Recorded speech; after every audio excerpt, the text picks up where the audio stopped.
그 후행적인 고용 지표가 미국의 또 다른 발목을 잡고 있다. 그러니까 25bp 인하한다는 것은 기본이고요. 50bp 인하를 한다 하더라도 금융시장은 환호할 것 같지 않습니다. 여기는 어떤 게 깔려 있냐면요. 부동산 가격이 내려가진 않겠구나. 네. 그렇다면 지금 한국은행은 어떤 스탠스를 취하고 있는 것인가? 가격을 못 잡는다는 걸 깔고 있고요. 다만 투기 수요 심리만 유동성으로 옥죄겠다. 그래서 가진 자와 가지 않는 자가 이런 정책일수록 좀 더 극대화가 양극화 확대되는 것이 필연적입니다. 빈센트 홈라이즈 MFO 총괄 이코노미스트 모셨습니다. 어서 오세요. 네, 안녕하세요. 안녕하십니까. 반갑습니다. 네. 안녕하세요. 엄라이즈 빈센트입니다. 예, 뭐 저희 이야기했지만 왜 이렇게 다른 요일만 가시고 화요일 오랜만에 방문해 주셨어요? 네, 일정이 어떻게 화요일마다 오고 일정이. 싶었는데 네. 예, 화요일 일정이 유난히 있어서 화요일만 바쁘셨군요. 맞습니다. 알겠습니다. 그래서 모처럼 와주셨는데 오늘 가져오신 주제가 다가온 정책 조정의 시간 그리고 이제 주목해야 할 것에 대해서 가지고 와 주셨거든요. 저희 이제 뭐에 집중하면 되는 겁니까? 네, 화면 보시는 것처럼 뭐 시기가 시기인 만큼 9월 달의 프리뷰입니다. 네, 일단 8월 달에 잭슨 이벤트라는 우리 모두 바라봤던 큰 이벤트가 지나갔기 때문에 네. 여전히 시장의 해석은 좀 분분할 거라고 봐요. 이러한 해석은 뭐 주식 하시는 분들은 한국 시각으로 29일 아침에 발표되는 엔비디아 실적 발표가 중요하겠지만 매크로를 보는 단에서 보면 9월 초에 있을 미국의 고용지표, 더 나아가서 우리 추석 때 열리는 9월 FOMC가 매우 좀 중요한 분수령이라고 봅니다. 따라서 전반적으로 9월 FOMC에 대한 프리뷰라고 보시면 좋을 것 같고 거기에 화면에 보시는 것처럼 서브타이틀은 인하의 근거들입니다. 그러니까 인하를 한다는 것이죠. 하지만 그 인하의 이유, 근거에 따라서 금융시장뿐만 아니고 다양한 자산 가격들의 온도차가 좀 있을 것이다 라는 결론을 갖고 있습니다. 네. 네. 1번에 보면은 잭슨홀 리뷰를 해서 정책 조정의 시기가 다가왔다라고 했는데 네. 사실 이번 잭슨홀의 정책 조정은 누구나 금리 인하의 방향성이라고 생각을 했잖아요. 네. 그러다 보니까 잭슨홀에서 실제 그렇게 얘기를 했다고 해서 주가가 많이 움직이거나 네. 뭐 금리가 많이 떨어지거나 하지 않았잖아요. 네. 그럼 사실은 이번에 잭슨홀은 아무 일도 아니었던 걸로 받아들이고 네. 그냥 9월 18일까지 금리 인하 이벤트가 연기됐다 이렇게 네. 이해하면 어떨까요? 그러면은 사실 지금부터 9월 18일까지는 네. 매크로는 별 변수가 아닐 거니까 엔비디아 실이 훨씬 중요해지는 거니까 네. 그런 차원에서 어떻게 보세요? 상당히 일리 있는 얘기죠. 하지만 저는 좀 중요했다고 봅니다. 이번 잭슨홀 이벤트가 여지없이 연준의 민낯이 나왔다라고 보는데 왜 그렇게 보냐면 결국 연준의 운신의 폭이 상당 부분 축소되었다는 것이 다시 한번 밝혀졌다라고 보고 있습니다. 네. 사실 잭슨 이벤트가 끝나자마자 뉴욕 증시는 하루짜리지만 되게 상승폭이 컸었습니다. 이후에 다시 되돌림이 있었지만 그런데 결국 인플레이션에 대한 종전 선언을 했다라는 거. 따라서 고용이 냉각되고 있는데 그 냉각에 대한 온도차는 사람마다 좀 다르지만 선제적으로 어쨌든 적극적으로 대응한다라는 거. 저 개인적으로 보면 연준은 역시 골든타임을 놓쳤다라고 보고 있거든요. 이미 7월달 FOMC에서 의사력이 밝혔던 것처럼 한 차례 좀 용기 있게 인하를 해서도 되지 않았을까라는 개인적인 생각을 갖고 있는데 우리 8월달 초에 있었던 금융시장의 발작이 연준으로 하여금 상당 부분 많은 변화를 일으켰다라는 것을 개인적으로 알 수 있었고요. 따라서 결론적으로 말씀드리면 이런 거죠. 그러니까 25bp 인하한다는 것은 기본이고요. 만약에 빅컷이라고 들리는 50bp 인하를 한다 하더라도 금융시장은 환호할 것 같지 않습니다. 왜냐하면 빅컷의 근간에는 결국 냉각 속도, 미국 경기가 냉각이 꽤 빠르게 된다라는 것이 내포하고 있기 때문에 그렇다면 연준 입장에서는 어떤 제스처를 취한다 하더라도 금융시장에서는 우호적으로 해석하기 좀 힘들다. 그러면 베스트 시나리오는 무엇일까 가장 중요해 보이는데 저는 개인적으로 봤으면 여전히 베스트 시나리오는 25bp 금리 인하를 하면서 약간의 정책의 정상화 플러스 보험성 금리 인하에 대한 스탠스의 기조가 시장에 얼마만큼 전달될 수 있을까가 가장 관건이다라고 보고 있습니다. 워스트 시나리오는 뭘까요? 워스트 시나리오는 그 외의 모든 것들이 다 워스트. 그 외의 모든 것들. 네. 이게 왜냐하면 금리 인하가 항상 비하인드 스케줄이 되게 되면 항상 주가 하락을 만났고 아니면 먼저 금리 인하를 해주면 주가가 버텼던 게 지난 100년의 사례니까 네. 다들 이제 이번에 금리 인하가 경기가 나빠지기 전에 내리는 금리 인하라고 다 기대를 하고 있는데 네. 50bp를 내리면 경제가 나쁘다고 생각을 해서 주가가 빠진다는 의견도 있고요. 네. 의견도 있고. 아니면 50bp를 이게 선제적으로 내려주는 거기 때문에 네. 그 얘기는 재무부도 돈을 많이 쓸 거다. 네. 그럼 재정 어쨌든 통화 양쪽에서 완화적인 정책을 쓰니까 일단 모르겠지만 대선까지는 2달 랠리가 나온다. 네. 이 두 가지 의견이 있거든요. 네. 요거에 대해서는 어느 쪽이 더 맞다고 보세요? 그러니까 이제 주식시장의 위험을 사는 사람들은 말씀드렸던 것처럼 후자에 좀 더 베팅을 하는 것이죠. 네. 50bp 금리 인하가 결국 정책적인 폴리스 믹스로 인해서 위험 자산의 선호를 다시 한번 높일 것이다. 뭐 일가견 있죠. 하지만 여기서 좀 더 중요한 것은 과연 적정 금리는 어느 정도 수준에 있는 것인가가 좀 중요해 보여요. 이번 9월 FOMC에서의 관전 포인트 중에 하나가 점도표입니다. 네. 거기 플러스 중립금리의 상향인데요. 뭐 말씀 나오셨으니까 바로 좀 표를 보면 네. 한 의원님이 워낙 날카로운 질문을 많이 주셔갖고 순서에 어긋나게 하지만 네, 제가 좀 어긋나게 해서 죄송합니다. 아닙니다. 네. 순서에 어긋나게 매우 좋을 것 같습니다. 네. 왜냐하면 저에게 주어진 시간이 이렇게 많지 않기 때문에. 예. 아, 예. 화면에 보시는 것처럼 오른쪽, 그러니까 이번 9월 FOMC는 회계연도가 9월 말이기 때문에 2027년도 전망치가 나옵니다. 네. 네, 특별한 FOMC죠. 내일도 모르는데 2027년이 무슨 의미가 있으냐라고 할 수 있겠지만 좀 의미가 있어 보입니다. 왜냐하면 결국 실업률의 냉각 속도에 대해서 연준이 어느 정도 실업률에 방점을 찍고 이 통화 정책을 취하고 있는지가 여지없이 나타나기 때문에 좀 중요해 보이고요. 화면에 보시는 것처럼 중립금리가 최근 지난해 연말에 2.5%, 2.6%, 지금 6월달에 2.8%입니다. 지난해 연말에서 3월달 올라오면서 상승폭이 0.1%포인트였다가 올해 들어서 0.2%포인트로 미미하지만 빨라지고 있습니다. 그렇다면 그대로 복귀해보면 이번 9월달에는 3%를 찍을 가능성도 높아 보입니다. 중립금리가 3% 시대에 미국이 과연 어느 정도의 정책적인 소통이 가능했었으리라. 왜냐하면 금리를 인하하는 시점에서 중립금리가 3% 되는 것을 시장은 어떻게 받아들여질까. 저는 이러한 불확실성이 지금 연준의 정책을 앞두고 상당히 금융시장에는 부정적으로 보인다라고 보고 있는데요. 이런 부분들이 파월 의장의 가장 큰 키 역할이겠죠.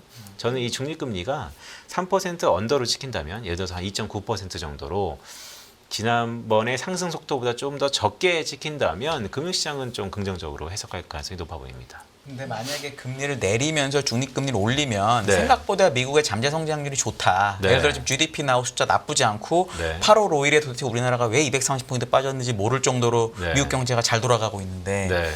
만약에 9월 18일에 연준에서 중립금리를 높여주고 네.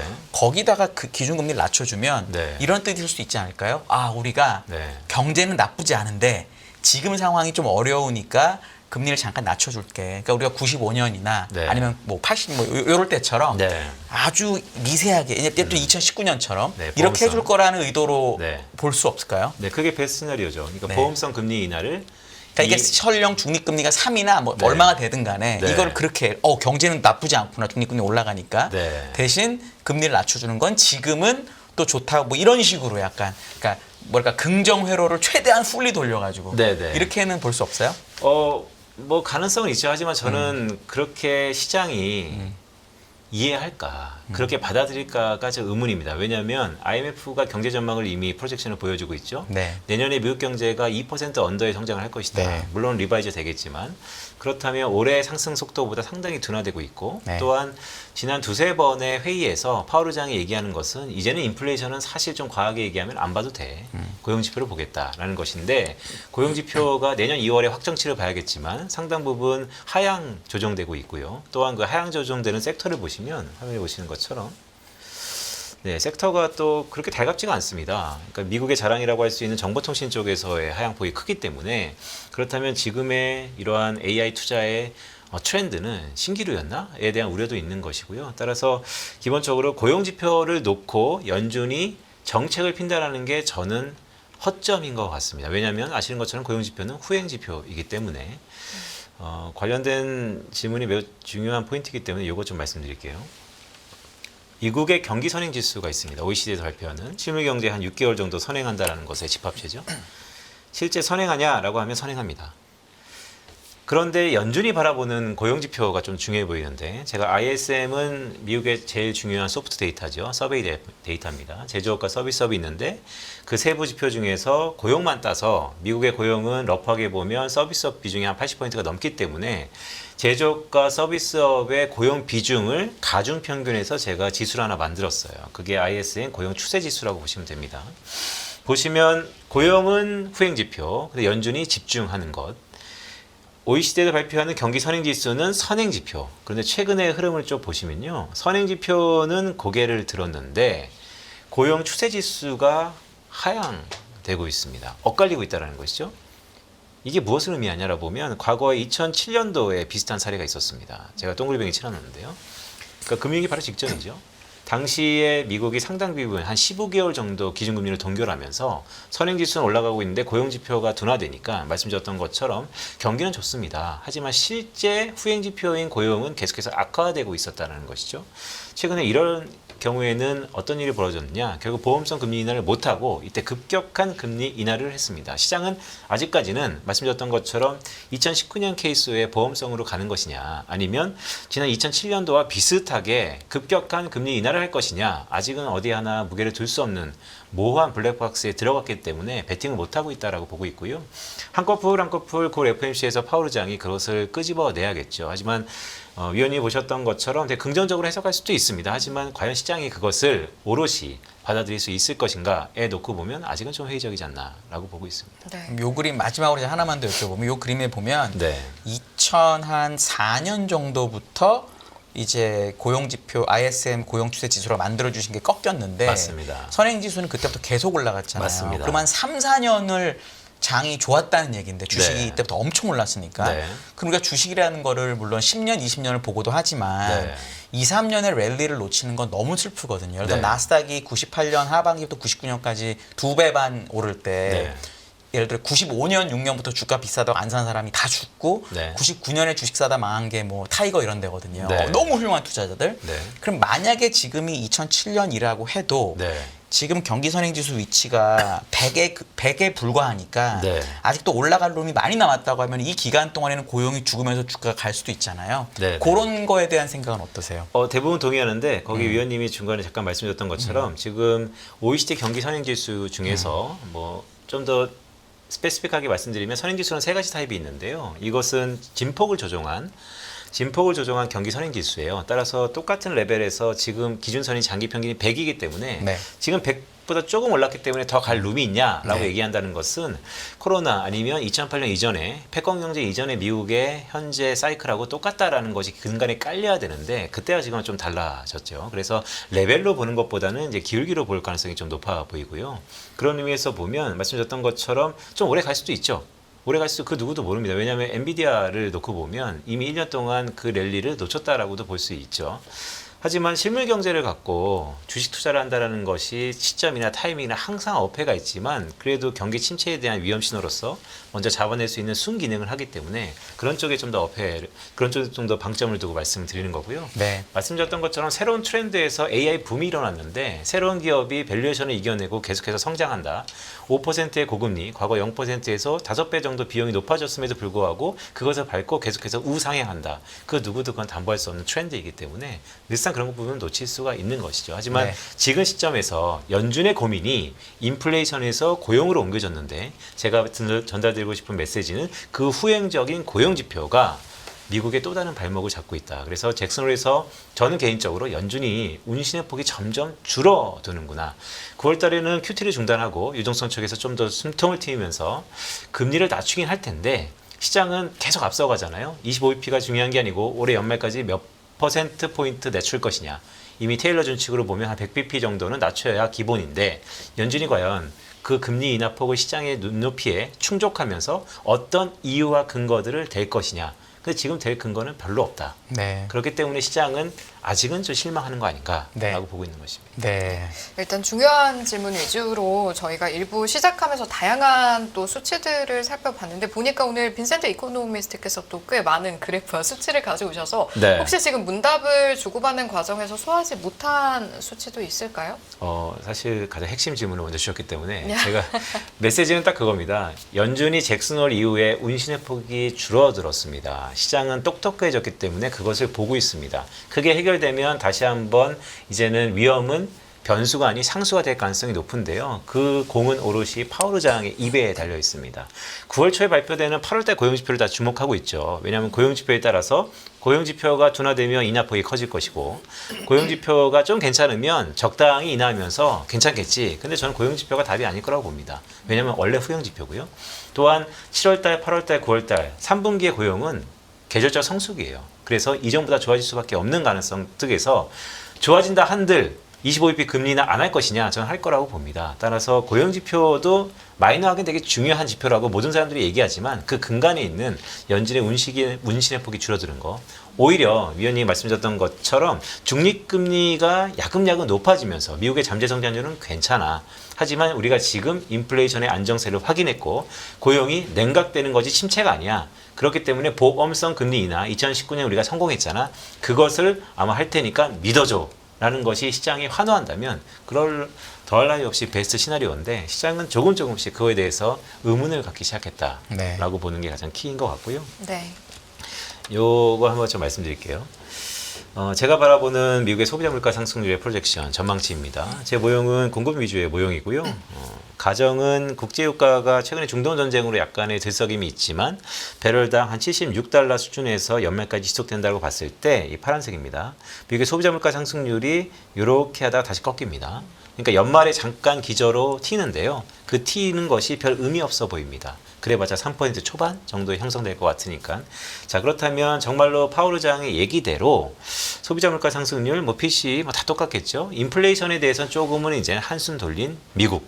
그렇다면 인플레이션이 한숨을 돌렸다는 것은 이 경기에 대해서 고용지표에 대해서 어떻게 해석하느냐가 되게 중요한데 후행지표인 고용지표는 약간 부진할 가능성이 있다. 눈높이가 금리 인하의 명분으로 충분하다라고 보고 있는 것입니다. 물가는 저는 이제 계산해 보니까 내년 한 3월까지 1%대도 갈 수는 있겠더라고요. 그렇죠. 한 1.2%까지 내려갔을 것 같습니다. 충분히 내려가는데 네. 이제 물가가 낮아지는 걸 경제가 후지다는 거로 사람들이 평가할 거냐. 네. 아니면 물가가 낮아지니까 내년에 새로운 정부, 뭐 해리스가 됐든 트럼프가 네. 됐든 새로운 사람이 왔을 때 정책의 유연성을 높여주는 방법으로 사람들이 받아들일 거냐도 되게 중요한데 네.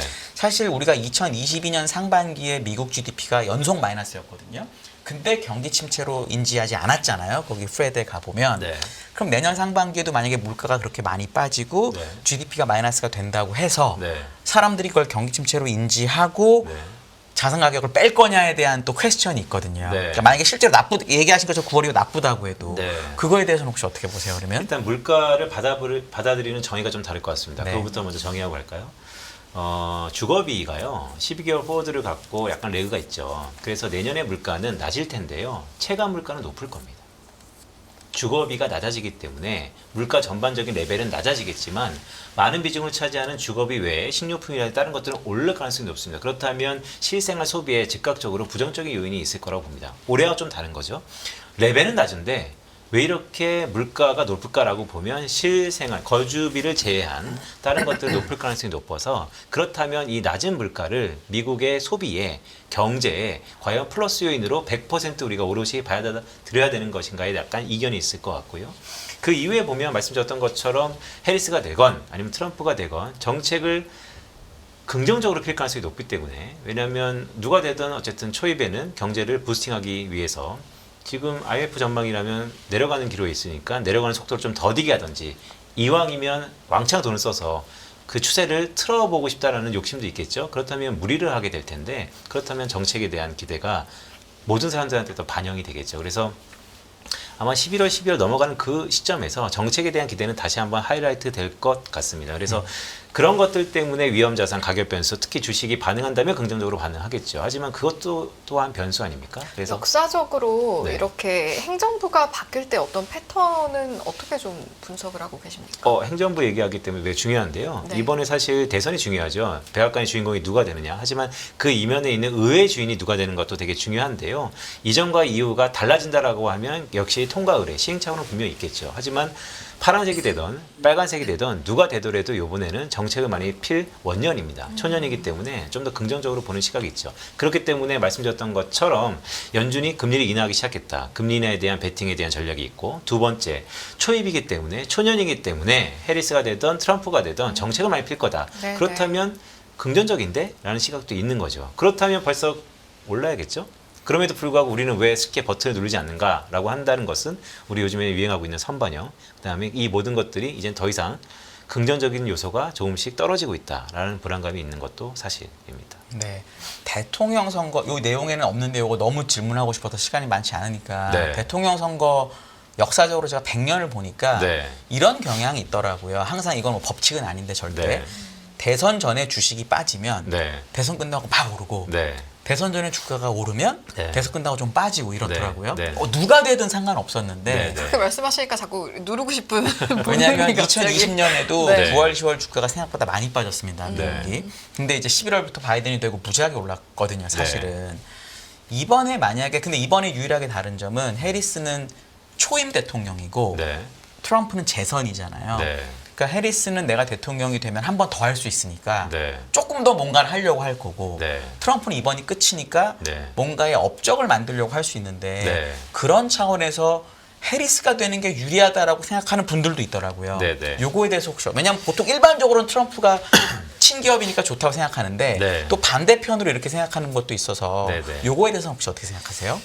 미국 대선과 특히 미국 주가를 놓고 보면 말씀드렸던 것처럼 근데 그 중간에 리세션을 좀 제외하고 보면 조금 다릅니다. 네. 제가 예전에 한번 조사 4년 전에 했었는데요. 말씀드렸던 것처럼 거의 보합이다가 그 직전 2개월 동안의 방향성 갖고 선거 이유가 좀 달라지거든요. 근데 그거는 사실 뚜렷한 경향성이나 뭐가 편향이 있는 건 아닙니다. 따라서 그때그때 다르다라고 보고 있고 지금은 뭐 초임 대통령이냐 아니면 재선임되는 대통령이냐를 차치하더라도 결국 정책적 여력이 있는 것인가가 좀 더 주목해야 될 필요가 있어 보입니다. 왜냐하면 누가 되든 어떤 정책을 피느냐에 따라서 핀다 하더라도 과연 여력이 있느냐라고 보면 금리는 이전보다 여력이 좀 있는 것 같아요. 왜냐하면 자신 있어 하는 거죠. 네. 많이 올랐으니까. 고통스러운 시기가 지났기 때문에 이게 충분히 버퍼는 될 겁니다. 하지만 과연 미국의 은행적인 기능이 연준한테 전부 다 몰아져 있는 이 상황에서 금리를 낮춘다는 게 유동성 효과가 있는 것인가에 대해서는 따져봐야겠지만 어쨌든 이전보다는 버퍼가 있습니다. 그렇다면 이제 재정인데요. 재정은 과연 이제 맞는 문제죠. 되돌이표죠. 예산에 대한 브레이크가 좀 있을 거고 그러면 이 천조국이 계속해서 부채 부담을 느끼면서도 이거 이끌어갈 수 있을 것인가? 저는 이끌어갈 수 있을 거라고 봅니다. 다만 이끌어가는 과정에서 주변국들의 반응이 좀 다를 것 같아요. 왜냐하면 이전보다 달리 달러의 방향성이 달라질 거기 때문에 부채가 많으면서 계속해서 금리를 인하한다라고 하면 과연 달러가 약해질 거냐 강해질 거냐 그건 달러 스마일에서도 많이 증명이 되고 있잖아요. 따라서 결론적으로 놓고 보면 정책 필 겁니다. 금리 인하할 겁니다. 그럼 정책 여력이 미국은 충만할 겁니다. 하지만 미국 이외에 한국 주식을 하시는 분들 아니면 아시아 주식을 하시는 분들이 그 달러의 약세의 효과를 긍정적으로 향유할 수 있을 것인가에 대해서는 좀 부정적입니다. 알겠습니다. 정책적 여력이란 건 직관적으로 뭐 뭘로 잣대로 판단할 수 있는 거죠? 일단 저 부채를 볼까요? 아까 네. 말씀하신 부채를 감당해 가면서 좀 끌어갈 수 있나 이런 부분인가요? 그렇죠. 그러니까 표면적으로 가장 쉽게 보면 부채고요. 두 번째는 입찰을 좀 보면 됩니다. 과연 적정한 금리에 제대로 입찰이 잘 되고 있는가, 아니면 재무부가 특별 계정을 잘 유지하고 있는가. 최근에 금융시장의 발작을 재무부의 특별 계정에 대한 상승, 더 나아가서 지준에 대한 우려로 해석하시는 분들도 많죠. 유동성의 효과니까요. 하지만 가장 중요했던 것은 실리콘밸리 뱅크가 망했을 때 미국 연준의 지준이 3조 달러를 하회했을 때 큰 이슈가 났기 때문에 이번에도 똑같이 이슈가 날 것이다. 지금의 큰 하락은 어떻게 보면 전조현상이다. 더 큰 게 있다. 뭐 다 맞는 얘기입니다. 하지만 미국 재무부가 그걸 모를까요? 연준이 그걸 모를까요? 저는 그 누구도 다 아는 이제는 상수가 되었다라고 보고 있어서 그거를 적재적소에 할 수 있냐 없냐에 따라서 가격은 좀 반응할 거다라고 보고 있습니다. 네, 특히 그 아까 이제 달러 약세에 대해서 얘기하셨는데 이런 뷰는 어때요? 중국이 네. 구조 조정을 하는데 네. 부동산만 열심히 하고 네. 제조업 구조 조정을 전혀 하지 않고 있잖아요. 네. 예를 들어 어제 팬더더 주가가 30% 빠졌는데 네. 앞으로 우리 구조 조정 없고 계속 뭐 열심히 만들어서 팔 거라고 이래버리면서 주가가 많이 박살이 났는데 네.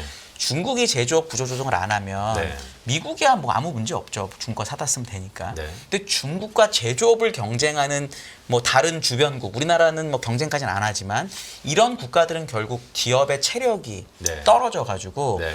환율은 모든 게 상대적이니까 네. 미국도 그렇게 부채 늘어서 환율이 떨어지지만 네. 다른 나라는 더 나쁘니까 미국 달러는 강세일 거다. 네. 그럼 결국 또 미국 자산이 좋다. 네. 이렇게 생각하는 분도 있거든요. 그렇죠. 이제 달러의 정의가 약간 이제 혼동될 수도 있는데 우리가 DXY 인덱스라 그래서 네. 브로드한 통화 외에 달러의 인덱스는 사실 유럽의 영향력이 80% 이상이기 때문에 중국보다는 유럽의 영향이 좀 커 보입니다. 근데 말씀하셨던 것처럼 좀 더 브로드한 달러를 보면 중국의 영향력이 상당 부분 있죠. 그래서 그런 레퍼토리, 그런 히스토리가 내레이션이 나타날 수도 있을 것 같습니다. 하지만 좀 더 중요한 건요. 중국을 좀 이해하면 좋을 것 같습니다. 중국이 이런 대외적인 압박으로 뭔가 중국 경제에 활로를 필 때는 항상 위안화 약세를 통해서 모색을 했었는데 이번에는 정반대의 흐름을 보고 있죠.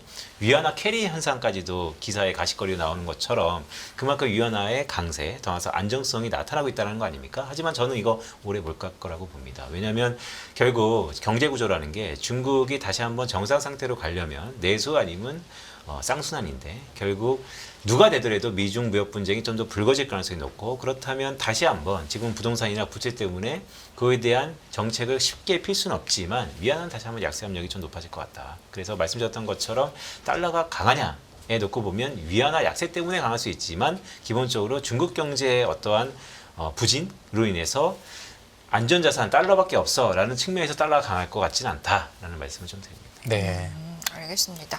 이쯤에서 슬슬 우리나라 이야기도 좀 해보도록 하겠습니다. 네. 올해 한국은행의 금리 인하 좀 가시화될지 어떻게 전망하시는지요?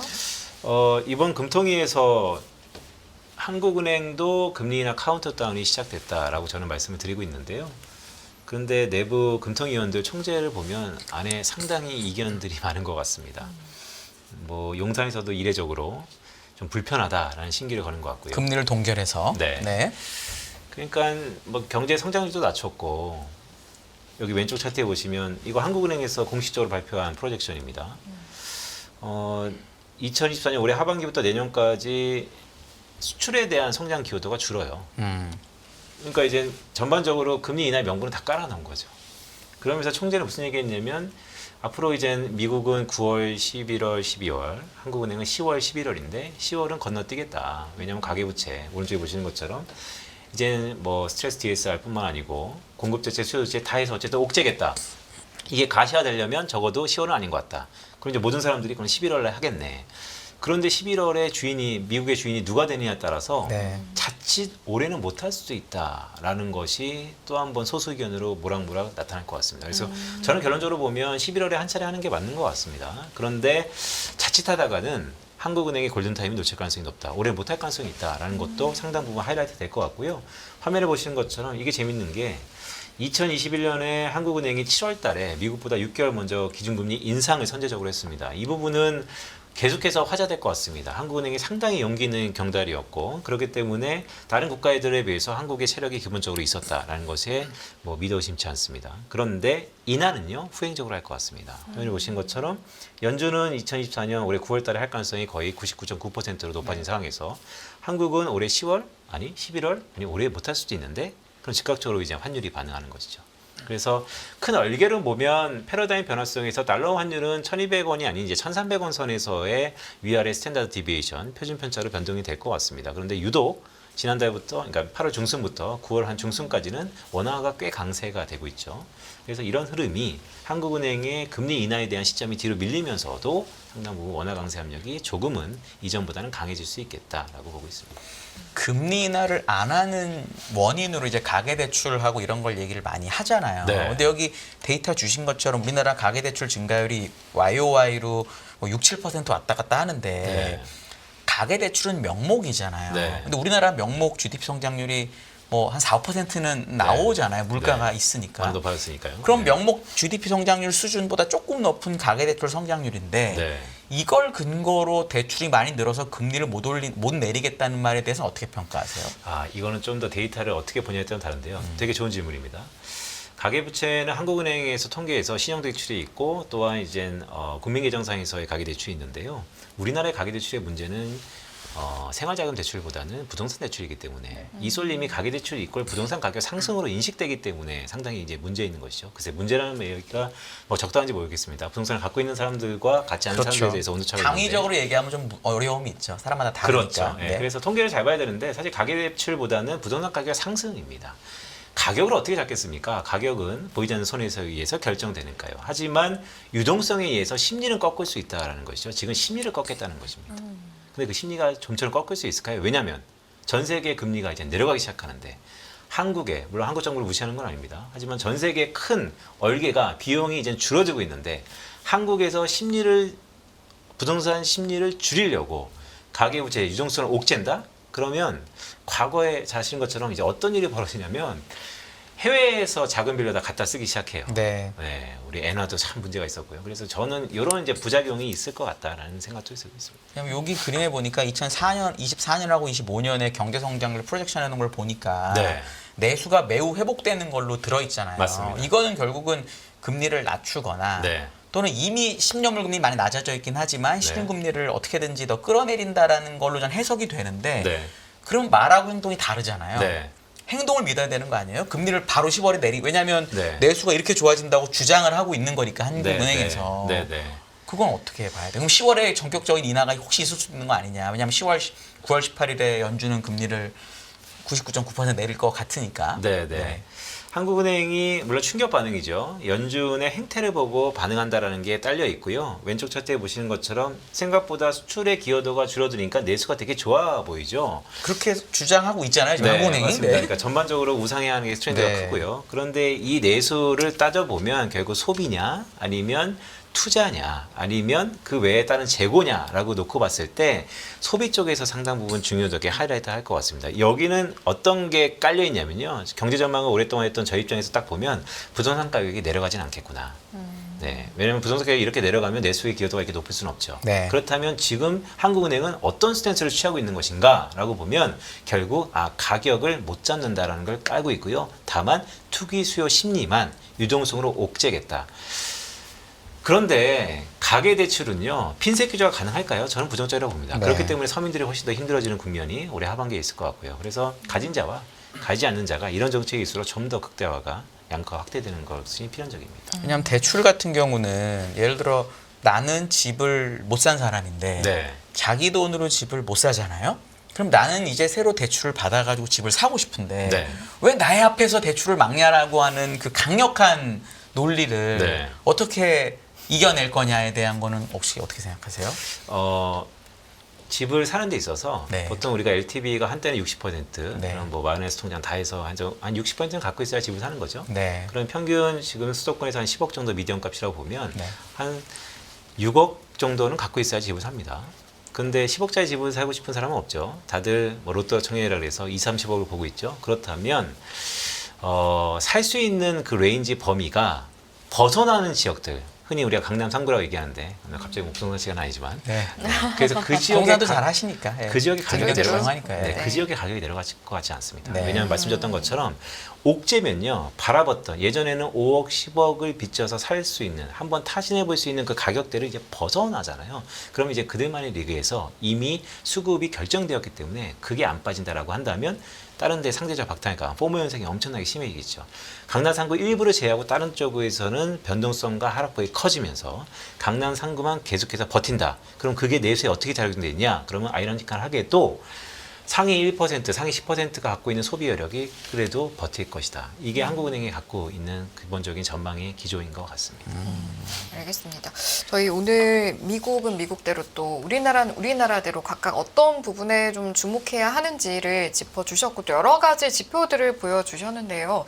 사실 이제 앞으로의 시장 전망을 하면서 우리가 볼 때 그렇다고 해서 또 이 모든 것들을 다 주목하기엔 어렵기 네. 때문에 네. 이 중에서 좀 최소한 이 정도 지표는 주시하려는 주시하라라고 추천하시는 부분이 네. 있다면 어떤 말씀해 주실 수 있을까요? 뭐 시간 순서대로요. 모든 사람들이 보시는 것처럼 9월 초에 발표되는 8월달 미국의 비농업부문 취업자 수 고용을 보시면 좋을 것 같습니다. 근데 미리 주간 단위 신규 실업 건수를 보면 8월달은 7월달보다 좀 좋아질 가능성이 높습니다. 그래서 고용 지표를 봐야 되고 9월 FOMC를 봐야 되는데 9월 FOMC는 이번 9월 FOMC는 되게 중요할 건데 다들 추석 연휴로 인해서 좀 쉬셨으면 좋겠다라는 개인적인 생각도 갖고 있고요. 그래서 1순위 고용 지표, 2순위 9월 FOMC. 근데 9월 FOMC는 잭슨홀에서 나타나는 흐름이 이어진다면 연준이 뭘 해도 시장이 기대치만큼 충족되기는 상당히 어려워졌다라는 것이 제 개인적인 생각. 그렇게 좀 보고 있습니다. 만약에 금리 인하를 9월에 하면서 네. 예를 들어서 네. 우리 금리 인하 이번에 하는 거 네. 경제는 그렇게 나쁘지 않은데 하는 거니까 네. 걱정하지 말고 네. 때가 되면 알아서 내려줄게 네. 라는 멘트 하나. 네. 그리고 아까 얘기하신 것처럼 뭐 재무부나 이런 데서 얘기할 수는 없지만 네. 뭐 이러이러한 부분도 우리가 생각하고 있기 때문에 네. 경기에 대해서는 너희들 걱정하지 마라. 네. 우리가 경기를 컨트롤할 거고 네. 유동성을 컨트롤해서 네. 문제 없게 만들 테니까 네. 나만 믿고 따라와. 네. 일단 대선 전까지는. 왜냐하면 이 사람 네. 그다음에 잘릴 수도 있으니까. 네, 네. 그 정도 코멘트가 베스트인가요? 그거는 바로 네. 기자가 Q&A에서 물어볼 것 같습니다. 네. 보험성 금리 인하를 한다 그랬는데 왜 25bp입니까? 네. 50bp 하면 안 되는 겁니까? 보험성이라는 게 계속해서 안 좋아지는 것을 감안하고 보험성으로 야금야금 한다는 게 물가도 잡혔는데 왜 한 번에 떡하니 넉넉하게 보험성 금리 인하를 한 번 해서 2, 3개월 동안 아무 문제 없이 하는 정책적인 용기는 필요하지 않을까요? 라는 질문이 있을 것 같습니다. 그래서 이렇게 대답하면 어때요? 95년에 네. 보험성으로 25bp 2번 한 게 아주 기똥차게 먹혔고 네, 네. 2019년도 그랬다. 네, 우린 네. 그래서 과거를 따라갈 거고 네. 50을 내려서 굳이 경기 나쁘다는 신호를 주고 싶지 않다라고 네. 얘기하면 어떻게 해요, 파월이? 그럴 수 있죠. 그러면 이제 논리잖아요. 어떤 근거에 의해서 내리는 겁니까? 라고 했을 때 듀얼 먼데이트, 물가나 일하면 고용이죠. 네. 그러면 지금의 고용이 25bp 금리를 낮추면 정말로 우리가 골드락스 비슷하게 95년도의 그 르네상스의 미국처럼 완만하게 괜찮은 겁니까? 그게 이제 데이터로 증명이 돼야죠. 예를 들어서 8월달 데이터가 좋게 나오면서 파월 의장이 그런 얘기를 하면 한 번쯤은 서가줄 것 같습니다. 그런데 8월달에 미국 고용지표조차도 미스가 하면서 그렇게 나온다라고 하면 더 운신의 폭이 줄어들 거다라고 보고 있습니다. 네. 지금 8월에 실업률이 4.2 정도 컨센서스가 돼 있던데 조금 내려가는 걸로. 네, 네. 이게 만약에 실업률이 또 올라가는데 네. 25만 내리고 대신 네. 다음에도 또 내려줄게는 안 네. 된다는 건가요? 그러면 그렇게 하는 건? 왜냐면요. 9월달 그러니까 요거 하나 좀 말씀드릴게요. 네. 시간이 지났지만 실업률은 오른쪽 차트에 보시는 것처럼 경향성, 편향성이 있습니다. 한번 실업률이 올라가면 한 2, 3개월, 6개월 정도 오르다 마는 게 아니고요. 기본적으로 26개월 정도 평균을 갖고 올라갔다는 것이죠. 현재 2023년 4월 3.4% 저점을 찍고 현재 4.3%, 한 15개월 정도 상승했습니다. 그러면 누가 보더라도 한두 달 정도는 오름과 내림이 있을 수 있겠지만 지금부터 6개월, 지금부터 1년 뒤에는 지금보다 높아진 수준에서 실업률이 형성될 가능성이 높다라는 게 과거 통계이기 때문에 연준도 거기에선 자유롭지 않을 거다라고 보고 있습니다. 네. 알겠습니다. 자, 그러면 사실은 전반적인 경제 상황을 분석해 주시긴 하시지만 네. 그럼에도 우리 시청자분들 많은 분들이 이제 개인 투자를 하고 계시기 때문에 네. 개인 투자자분들께 이제 투자 관련해서 조언해 주실 네. 수 있는 내용이 있다면 그 내용 듣고 마무리하면 될 것 같습니다. 네, 그냥 포트폴리오에서 말씀드릴게요. 자, 금리 인하 시기에 금을 삽시다. 아이러니컬하죠. 금리 인하 시기에 금이라니. 근데 지난 2년 동안 금이 상당히 높아졌죠. 그것은 중립금리의 상승하고 높아진 것 같습니다. 저는 중립금리의 상승세가 이어지는 한 금에 대한 수요는 늘상 있을 것이다. 물론 뭐 패러다임 변화 이렇게 해석할 수도 있겠지만 기본적으로 금리 인하 시기에 금을 산다는 것은 인하폭이 크지 않을 것이다. 라는 것으로 어느 정도 포트폴리오를 꾸리는 게 어떨까라는 말씀드립니다. 금만 있으면 좀 그렇잖아요. 그러니까 자산 배분을 하면 네. 예를 들어 뭐 주식, 네. 뭐 채권, 채권. 네. 그다음에 뭐 금이든 원자재든 네, 네. 대략 어느 정도 지금 하면 제일 좋을까? 사실은 네, 네. 지금 우리 이사님 뷰대로 하면은 장기 네. 채권을 왕창 사야 사실 정상이긴 한데 네, 네. 그건 너무 한쪽으로 쏠리는 거니까 네, 조금 나눠주시면 어떻게 될까요? 네, 그러니까 파인튜닝한 포트폴리오를 제시하라. 이런 거는 내일은 뭐 입을까라고 똑같을 것 같습니다. 근데 제가 SAA 정도로 TA는 너무 심하니까 SAA 정도로 가시죠. 네, 뭐 주식은 늘상 주식에 대한 관심이 있는 것이죠. 왜냐하면 미래에 변화하는 기업에 우리는 투자를 해야 되니까요. 근데 그 비중은 알아서 하셔야 될 것 같습니다. 근데 제가 말씀드리는 것처럼 내일 외출을 하는데요. 어떤 옷을 입을지는 기호에 따라서 입으시면 좋을 것 같아요. 다만 나갈 거냐 말 거냐 해서 나가야 된다는 말씀을 드리는 거고, 그럼 나가려면 뭐 하나는 꼭 가져가야 된다라고 한다면 저는 금이라는 지갑은 꼭 들고 가자. 그래서 포트폴리오에 금은 이전보다는 조금 더 비중을 높여라 라는 말씀 계속 드리고 싶습니다. 네, 금 대신 국채가 아닌 이유는 뭐 그래요? 금리 빠지는데. 선반영. 네. 두 번째, 과연 인하폭이 얼마나 클까? 네. 만약에 큰다면 경기가 무너진다면 클 텐데 에 대한 우려감이 있습니다. 예를 들어 국채가 지금 3.8%인데 진영을, 네. 이게 금리가 안 오른다 그러면 네. 얘는 일드가 있잖아요. 네, 네. 금리가 오르지만 않으면 국채 근데 금은 일드가 없는데 네, 네. 그럼에도 불구하고 금이 더 좋다 보시는 이유는 뭐세요? 금의 상승폭이 좀 더 클 것 같습니다. 금 가격이 더 많이 오를 거다 여기서. 두 번째는 금이 갖고 있는 안정성이 있을 것 같습니다. 국채를 갖고 있을 때 일드라든지 쿠폰이라든지 다양한 것들이 있는데 포트폴리오에 금이 갖고 있어서 매월 변화하는 나의 포트폴리오 자산과 금을 갖고 있으면서 갖고 있는 또 다른 안정감, 우상향할 거다라는 기대감 이런 것들이 글쎄요 꼭 수익률 측면에서 보는 게 아니고요. 저는 뭐 패러다임 변화 속에서 효율성, 수익률 이외에 다른 형평성이라는 것도 되게 중요한 시대가 왔기 때문에 아니면 그 이외에 수익과 효율성 이외에 다른 것들을 감안해 봤을 때 결국에는 마음 편하려고 우리가 투자하는 거 아닙니까? 그래서 금을 갖고 있으면서 갖고 오는 상당적인 긍정적인 효과들이 있을 거라고 봅니다. 네, 알겠습니다. 네. 내일 뭘 입고 나갈진 모르겠지만 적어도 여러분 금이라는 지갑은 들고 나가셔야 한다고 합니다. 자, 이렇게 여기서 1부 정리해 보도록 하죠. 오늘 1부의 시간은 빈센트 엄라이즈 MF 총괄 이코노미스트와 함께했습니다. 잘 들었습니다. 고맙습니다. 네, 감사합니다. 고맙습니다.